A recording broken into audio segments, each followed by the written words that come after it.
Hi, everybody. Thanks for tuning in. We have another episode today of Real Talk with Michelle, and we'll be doing another Small Talk Tuesday today.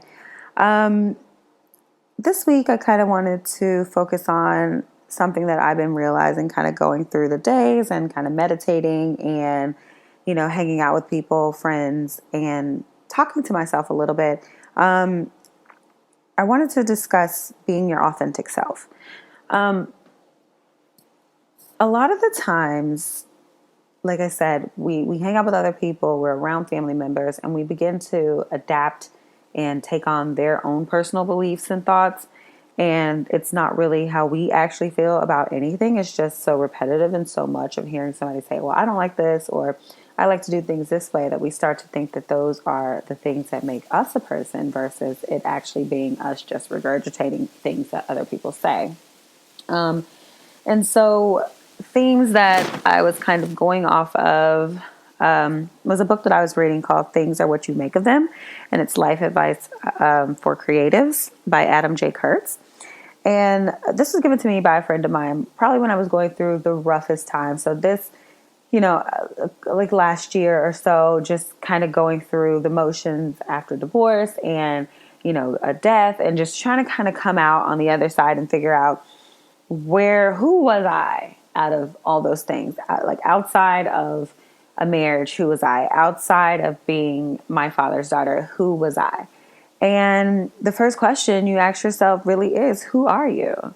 Who are you as a person? So I had to identify who I thought Michelle was as a person first, and then remove those things and put myself to identify my truths.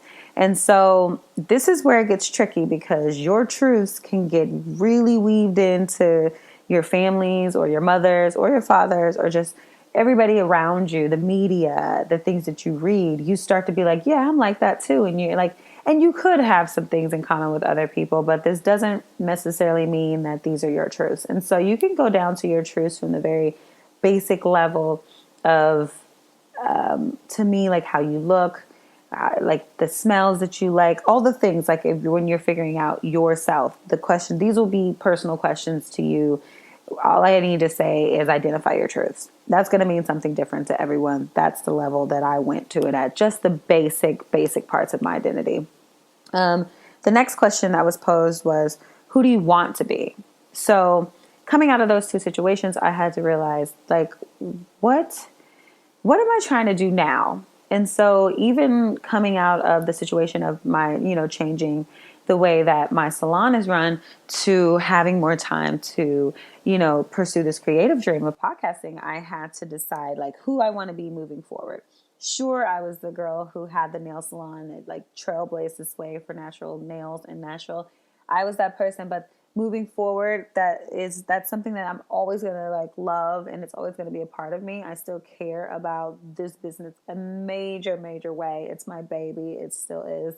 And so, but going forward as this new person and kind of emerging and wanting to be back kind of in, using my voice again in a different capacity, I had to answer the question who I want to be moving forward, which that's personal. That's for me.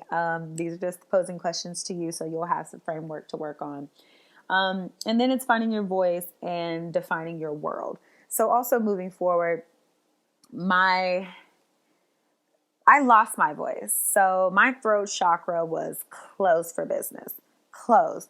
I really want to talk about that another day, but just give it a little bit of context. I couldn't speak. Like people were speaking for me. My voice was extremely low.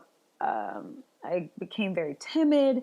Things had just kind of shifted in me. And I really feel like it was because I was supposed to listen and I wasn't supposed to talk, because I talk loud. I can say things and I can be heard. And I was used to being loud and used to talking, and all of a sudden my voice was just gone.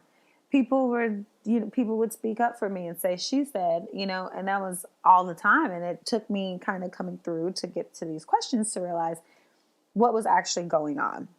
What was actually going on was that I was supposed to listen, but I had to find my voice again. I found my voice. It's led me right to this forum. So now I get to talk to you with this voice that is back. It's back on. The throat chakra, it's clear. I'm here. But Finding your voice means finding like the way that you need to speak yourself into the world, how you want to announce yourself when you come into a room. That's what that means to me. Like, I speak for me. I don't need anybody else to speak for me anymore. Thanks though. Thanks guys. I really appreciate that.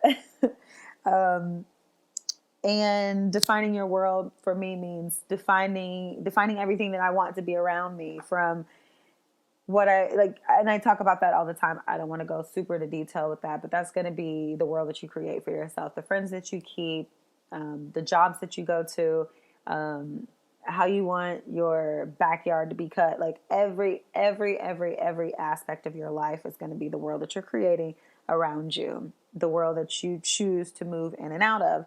And yeah, you have to move in and out of other people's worlds sometimes, but you need to have a complete definition of your own. So, you know, like when you head into someone else's world and it's not somewhere that you want to be, that you can exit out of there because you're like, I don't want to be involved in these situations. So I need to remove myself out of these people's world because it doesn't go with me.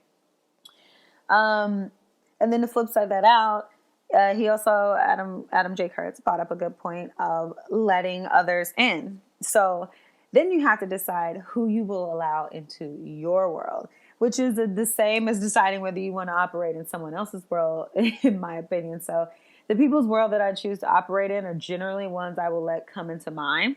And each person kind of gets a different part of that. And I don't know if other people are like this, but I might have this group of friends that I do these type of things with, and then another group of friends that I do something else with. Maybe some friend that I'm kind of just pen paling with, you know, we talk whenever we can. But I am learning to let people inside of my bubble. Okay. I had like a quota in my newest department that I was not going to let like ever so many people come through my doors. Like my doormat said, go away. And that's really how I felt about having people in my space, because I'm very protective of it. I'm very protective of who I allow in it, because I've had a situation where I've had somebody take advantage of my space and treat it like it was nothing, and, you know, throw something at a wall or like break something. And I started to realize that everybody can't come inside. Just, you can't. And so people that I decide to let in are people that I trust to come into my world, who are going to feed me, encourage me, help me, just bring positivity into my world. So if I'm keeping you on the outside, everybody just still can't come over to the house anyway. But if I was having people over, there's definitely a group of people that I would let know like something's going on. It ain't enough space in here to be having no congregations or parties. I'd say like 3 at one time is quite enough.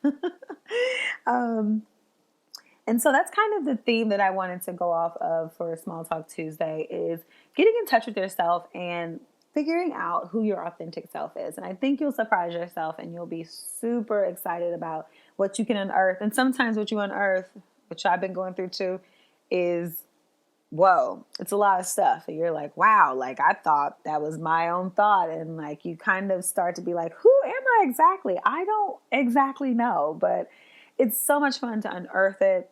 It's really soul stirring to work through some personal issues too, to come out on the other side of it and realize, like, you know, everything is like that you're trying to create for yourself is there, but you have to go down and do like really deep soul work.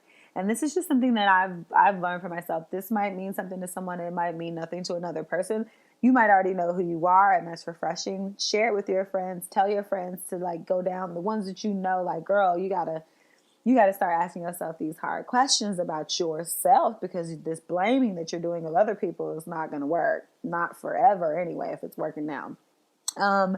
I said the last time I was going to pull cards on Small Talk Tuesday, so I did pull a tarot today. I felt like I should, and I pulled the Knight of Pentacles. I pulled it reversed, but that's personal to me. I'm going to read it to you guys so you can go through and start your week. I got work to do, but I won't give you homework. I will let you have the Knight of Pentacles upright. And that just means hard work. I also get this from Biddy Tarot, which you can look up if you have your own tarot or you plan on getting some. It's a really good, excellent source if you're trying to learn the cards. I'm starting to get better at it, but that's from my own personal study. But I still like to go and read things. I'm a reader. I have to read. I have to see. So reading it helps me like learn. Upright, did I say king? I said knight. I hope I said knight of pentacles. Anyway, knight of pentacles is what I pulled. Upright, it means hard work, productivity, routine, conservatism. On the card, it shows a knight. My cards are beautiful black cards. So it's a different illustration. I get to take what I want to take from these. But just in the plain Rider-Waite deck, it's going to say the knight's in no hurry. The knight looks ahead to plan its path before action, which is a great thing to do. Don't be just jump to stuff like me. That's a higher level of craziness. The knight is also willing to do the work for his dreams, even if it's repetitive and dull. So for the lesson in this card, which you can kind of take with you for the week, I would say just kind of go into your dreams and your goals with the thought that, even though this might be repetitive in the beginning, everything that's going to come out on the other side is what you plan for. So, plan your work, schedule your stuff out. At the beginning of the week, I try to go through at least the first 3 days of my week and write down things that I need to do in my schedule, put them in my phone. I like to work out. I like to do a lot of stuff. Obviously, I keep saying I have routines of things that I do, but plan before you take action this week and kind of see where that puts you out closer to your dreams and goals. I'm so glad that you guys are listening. I've got so much feedback over the past week. It was really great to have my friend on the last episode. I'm super glad that you guys listen. I still would love to have you give me feedback. Leave me a review in Apple Podcasts. And then also you can leave me voice notes. I would love to hear your voices on the other side. It's really great to have. You can do that on Anchor and the Anchor app. And then I also you can email me at realtalkwithmichelle@gmail.com, and you can tell me anything you want to say in there. If you send me something creepy, I'll just not answer it. That's as far as I go with stuff. I just ignore stuff. I ignore my direct messages when they're weird in Instagram. I just I blow stuff I'm just whatever. If I don't say anything, the person won't say anything back. Also, I don't spend my energy on crazy stuff. But you can email me at realtalkwithmichelle@gmail.com. You can leave me a voice message in Anchor. You can rate and review in Apple Podcasts. I'd love to hear from you. Your feedback is always great. Once again, thanks for tuning in to Real Talk with Michelle. And it was another Small Talk Tuesday in the books. I'll talk to you next week. Bye.